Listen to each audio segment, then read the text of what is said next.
One of the myths that we try hard to dispel at Refuge is that if you just leave, it will end and it will all be okay.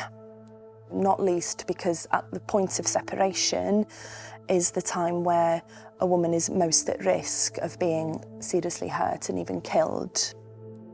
So any separation, any plan to leave that relationship and physically maybe leave the property that they shared needs to be really well managed. In terms of it taking, 6, 7, 8 attempts to leave, often that's around the complexities of maybe sharing a life with that person. They might be the carer for your children on occasion. They might provide childcare. They might make it physically impossible for you to leave.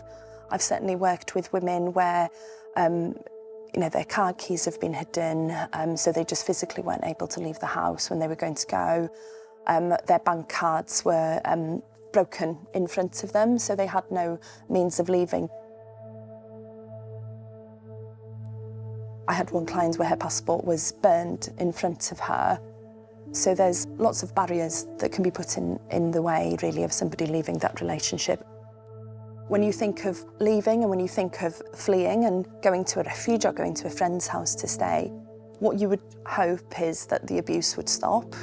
You would hope that you would feel safer, but those things are not things that are guaranteed, whereas the practical things of staying are things that are guaranteed. So you don't have to leave your pet, you don't have to leave your family home, your children don't have to leave their friends if you stay.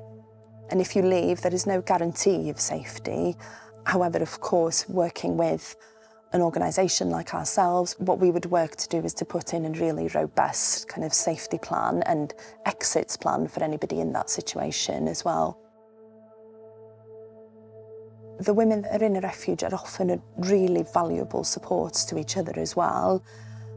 There are communal kitchens, communal living rooms. We will often see the women cooking together and taking it in turns to kind of share the cooking responsibilities. And once the children go to bed, they'll kind of stay up with each other and talk and, maybe talk about their experiences, but also just try and be normal, if I could say that, and talk about just other things as well in an environment where hopefully they feel safe. And feel able to share some of those experiences for the first time. There are people out there who can help. Organisations like Refuge, who they can talk to, they would be able to call. And really, I would encourage them to talk to somebody that they trust about what's been going on. That might be an organisation like Refuge, or it might be a trusted family member or a friend. And there is support out there, and you're not alone, is what I would want them to know.